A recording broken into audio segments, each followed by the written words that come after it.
और इस वक्त बड़ी खबर चतरा से आ रही है, जहां पर दबंगों ने एक प्रेमी जोड़े पर जमकर जुल्म ढाया है। मामला सिमरिया प्रखंड के पंडरा पंचायत के फुलवारी बागी खिजुरिया टांड गांव का है। देखिए एक्सक्लूसिव तस्वीरें आपके टीवी स्क्रीन पर इस वक्त, जहां पर दो बच्चों की मां ने 1 साल पहले एक लड़के के साथ भागकर शादी कर ली थी।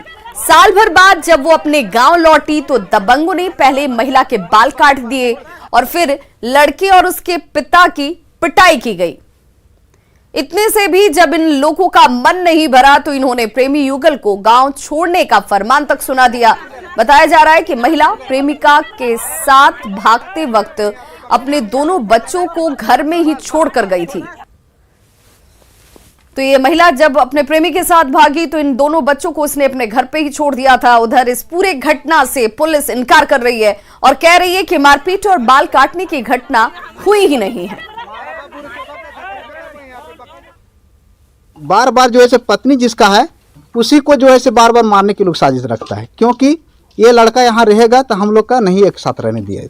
इसलिए हम लोग बोले, गांव वाले पंचायत वाले बोले कि जब ऐसा बात है तब तू यही लोग का दोनों का दूसर जगह चल जाने बोलिए और दोनों वहीं रहेगा। ये लोग सत्यापन के दौरान ये मामला बिल्कुल निराधार पाया गया, इसमें बिल्कुल भी सच्चाई नहीं है। जब सत्यापन किया तो पता चला कि एक महिला और एक लड़का 1 साल पहले गांव से निकल कर कहीं बाहर चले गए थे। वापस आने के बाद गांव में लोग आपसी में सामाजिक तौर पर बैठक किया गया था, लेकिन बाल काटने और उस गांव में घुमाने का मामला बिल्कुल निराधार है।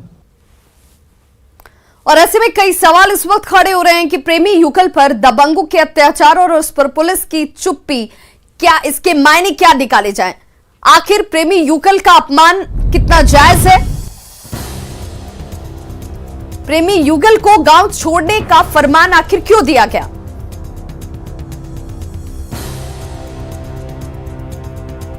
सवाल यह भी कि आखिर दबंगों की इस करतूत पर पुलिस चुप्पी क्यों साध रही है, वो चुप क्यों है?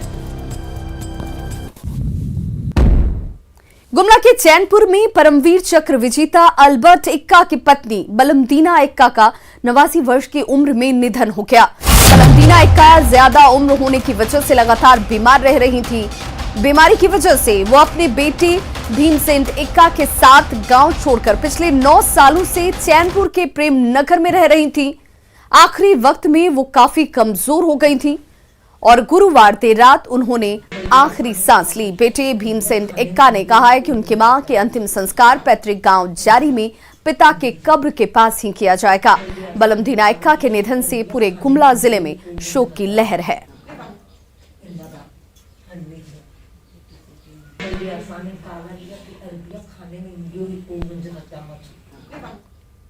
और अब बात कोरोना की, जिसे लेकर झारखंड में भी कोरोना का कहर लगातार दिखता हुआ। पिछले 24 घंटे में कोरोना के 3480 नए मरीज सामने आ चुके हैं। वहीं पिछले 24 घंटे में 28 मरीजों ने इस संक्रमण की वजह से अपनी जान तक गंवा दी है। धनबाद में सबसे ज्यादा 9 लोगों की मौत हुई है।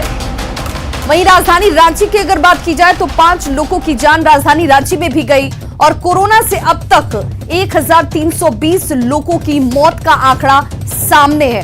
और ऐसे में सतर्कता बहुत जरूरी है, सावधानी बहुत जरूरी है। तो झारखंड में पिछले 5 दिनों के आंकड़ों को गौर करना जरूरी है, जो संक्रमण की रफ्तार को भी बताता है और आपको सावधान भी करता है। आंकड़े ये बताने के लिए काफी हैं कि देखिए हर बढ़ते दिन के साथ, हर बढ़ती तारीख के साथ किस तरीके से संक्रमण का दायरा बढ़ता हुआ, लोगों की संख्या बढ़ती हुई। संक्रमितों की 11 अप्रैल को जो संख्या 2296 थी, नए संक्रमित मरीज जब 2296 11 अप्रैल को आए थे तो 12 अप्रैल को यह संख्या 2366 होती है। 13 अप्रैल तक ये 2884 और देखिए 15 अप्रैल आते आते ये संख्या 3480 तक पहुंच गई। 14 अप्रैल को ये 3198 थी और हर बढ़ती तारीख के साथ संक्रमितों की संख्या भी लगातार बढ़ती जाती हुई।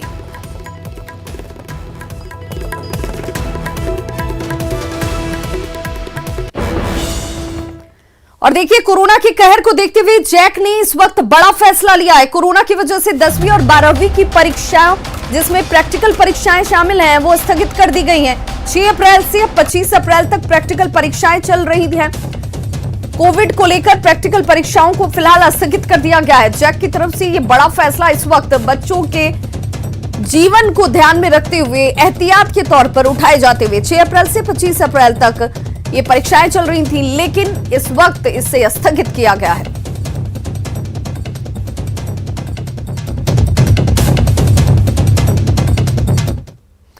देश के सबसे प्रतिष्ठित शिक्षण संस्थानों में से एक धनबाद के IIT ISM में 9 लोग कोरोना पॉजिटिव पाए गए हैं, जिसमें एक प्रोफेसर भी शामिल हैं, जिसके बाद इस पूरे परिसर को सील कर दिया गया है।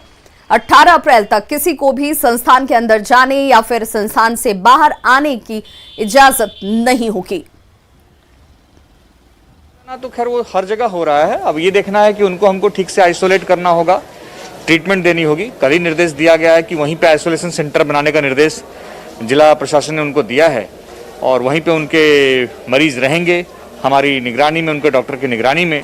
और यदि किसी का सिम्टम डेवलप होगा, अत्यंत गंभीर होंगे, तो फिर उनको हम लोग ICU में शिफ्ट करेंगे। कोरोना के बढ़ते केस को लेकर मुख्यमंत्री हेमंत सोरेन ने हाई लेवल मीटिंग की। बैठक में 6 नए RT-PCR मशीन लगाने पर मोहर लगी है।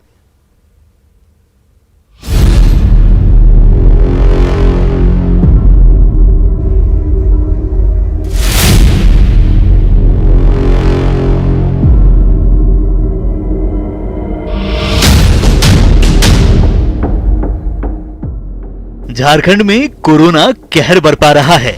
मेडिकल सुविधा चरमरा गई है। अस्पतालों में बेड नहीं मिल रहा है। ऐसे में मुख्यमंत्री हेमंत सोरेन ने हाई लेवल मीटिंग की, भरोसा दिया 2 कोवास मशीन खरीदेंगे। रांची, जमशेदपुर, बोकारो, चाईबासा, गुमला और साहिबगंज में 6 नए RT-PCR लगाएंगे। कि 2 कोवास मशीन राज्य सरकार खरीदेगी, साथ में 6 RT-PCR लेबोरेटरीज बनाने का भी हम लोगों ने निर्णय लिया है। रांची, जमशेदपुर, बोकारो, चाईबासा, गुमला और सिमडेगा। कोरोना पर हुए मंथन में देवघर को छोड़कर सभी जिलों के उपायुक्त और सिविल सर्जन वीडियो कॉन्फ्रेंसिंग के जरिए जुड़े। सीएम ने रिम्स में 110 नए ICU बेड तैयार करने का निर्देश दिया। 750 कोविड डेडिकेटेड बेड की व्यवस्था की बात कही। रिम्स के अंदर 110 नए ICU तैयार करने का निर्देश दिया जा चुका है और 750 डेडिकेटेड ईयरमार्क कोविड के लिए रिम्स में बेडों को चिन्हित किया गया है। रिम्स में मरीजों के दबाव को कम करने के लिए रामगढ़ में CCL अस्पताल के 150 बेड को सरकार कोविड डेडिकेटेड बेड के तौर पर इस्तेमाल करेगी। रामगढ़ में CCL का 150 बेड का अस्पताल को सरकार कोविड के लिए उपयोग में लाएगी और रिम्स और जो रामगढ़ के लोग इधर आते हैं, हजारीबाग के इधर आते हैं, उन सब लोगों को उसके ही इर्द गिर्द रिम्स के देखरेख में मेडिकल सुविधा दी जाएगी। कोरोना की दूसरी लहर क्या महाराष्ट्र और पुणे से आने वाली ट्रेन से आई है? केंद्र सरकार ने यूपी, बिहार, झारखंड, बंगाल, उड़ीसा के लिए स्पेशल ट्रेन महाराष्ट्र पुणे से चलाया है। इससे संभवतः हमारे यहाँ संक्रमण की संख्याएं बढ़ेंगी। आने वाले दिनों में मुख्यमंत्री हेमंत सोरेन कोरोना रोकथाम को लेकर सख्त कदम उठा सकते हैं। रांची से संवाददाता अविनाश कुमार की रिपोर्ट, न्यूज़ 18। झारखंड में कोरोना के यूके स्ट्रेन की एंट्री से लोगों में डर बढ़ गया है। यूके स्ट्रेन की जानकारी भुवनेश्वर लैब में हुई जांच में मिली है, जिसके बाद स्वास्थ्य विभाग में हड़कंप मच गया है। देखिए हमारी ये खास रिपोर्ट। किलर कोरोना से सावधान। झारखंड में नए स्ट्रेन की एंट्री, वायरस के विदेशी वेरिएंट से बच के।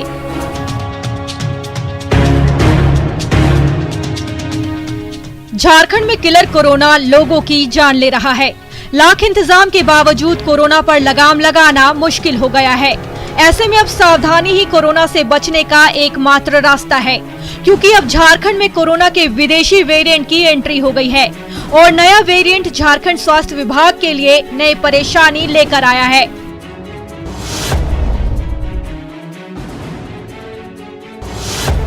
सूबे में 13 लोगों में यूके स्ट्रेन की पुष्टि हुई है। 13 लोगों में 8 पुरुष और 5 महिलाएं शामिल हैं। प्रदेश में जिन 13 लोगों में विदेशी वेरिएंट की पुष्टि हुई है, उनमें 11 लोग राजधानी रांची और 2 लोग जमशेदपुर के हैं। रांची में मिले 11 लोगों में 8 यूके वेरिएंट और 3 डबल वेरिएंट से संक्रमित हैं, जबकि जमशेदपुर के 2 मरीजों में से एक डबल वेरिएंट और दूसरा यूके वेरिएंट से संक्रमित है। नए डबल वेरिएंट स्ट्रेन की पुष्टि भुवनेश्वर की लैब में जीनोम सीक्वेंसिंग के माध्यम से की गई है। झारखंड में यूके स्ट्रेन की एंट्री के बाद से लोगों के अंदर खौफ है। एक तरफ सरकार और स्वास्थ्य विभाग के सामने चुनौती बढ़ गई है, तो दूसरी तरफ अस्पतालों में लोगों के आने का सिलसिला जारी है।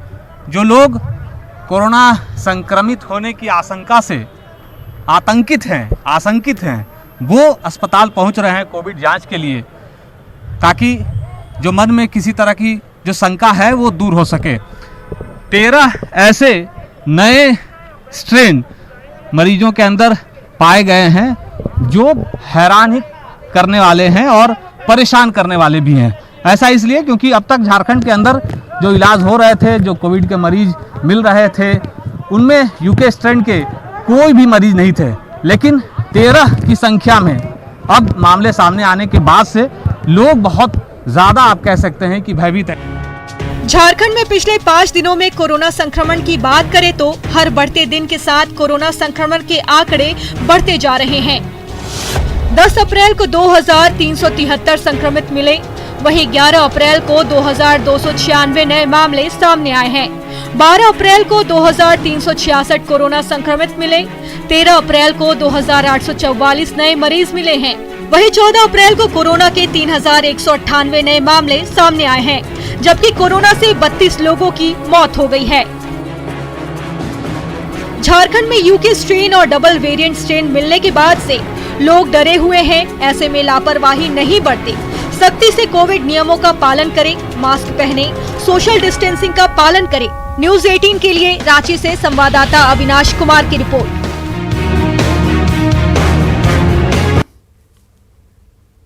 मधुपुर उपचुनाव की सारी तैयारियां प्रशासन की तरफ से करीब पूरी कर ली गई हैं। मतदान कर्मियों को कोविड प्रोटोकॉल के तहत ईवीएम, वीवीपैट और दूसरे सामानों के साथ मतदान केंद्रों पर भेजा जा रहा है, जिसकी तस्वीरें आप देख पा रहे हैं। सभी कर्मियों को मास्क, सैनिटाइजर और फेस शील्ड के साथ भेजा गया है। इस मौके पर मतदान अधिकारी ने मतदाताओं से भी कोविड प्रोटोकॉल का पालन करने और सहयोग करने की अपील की है। हमने सारे मतदान कर्मियों के लिए कोविड के एज पर election commission of India directions तैयार किया है, जिसमें हम लोगों ने हर एक पोलिंग पार्टी के लिए face shield, gloves, head cover, उसके अलावा हम लोगों ने एडिशनल हैंड वॉश, सैनिटाइजर्स और हर एक पोलिंग स्टेशंस के लिए हम लोगों ने डिस्पोजेबल मास्क भी अवेलेबल कराए हैं।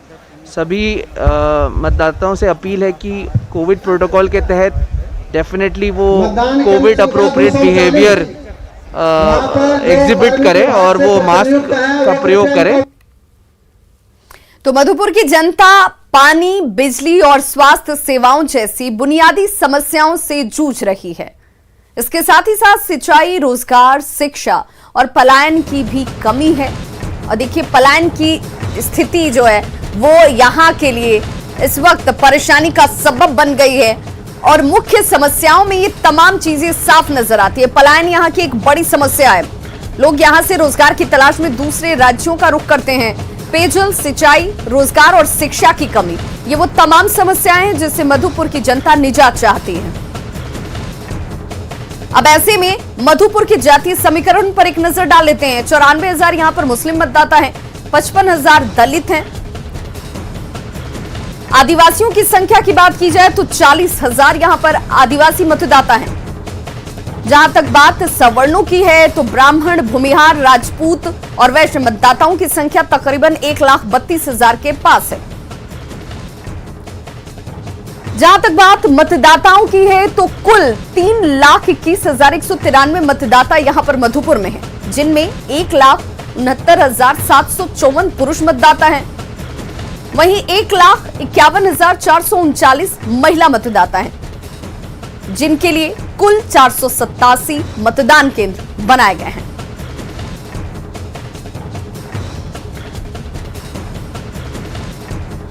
और अब आपको यह भी बताते चलें कि मधुपुर में कब कब किसका कब्जा रहा। तो देखिए 1985, 1990 में कांग्रेस के कृष्णानंद झा यहां से जीते थे। 1995, 2000 में जेएमएम के हाजी हुसैन अंसारी ने जीत दर्ज की। 2005 में बीजेपी के राज पलिवार यहां से जीत दर्ज करते नजर आए। 2009 में जेएमएम के हाजी हुसैन अंसारी एक बार फिर से वापसी करते हैं जीत के साथ। वहीं 2014 में राज पलिवार ने जीत दर्ज कर एक बार फिर से अपनी वापसी की और मजबूत स्थिति दिखाई। लेकिन 2019 में जेएमएम के हाजी हुसैन अंसारी जीत कर नजर आए।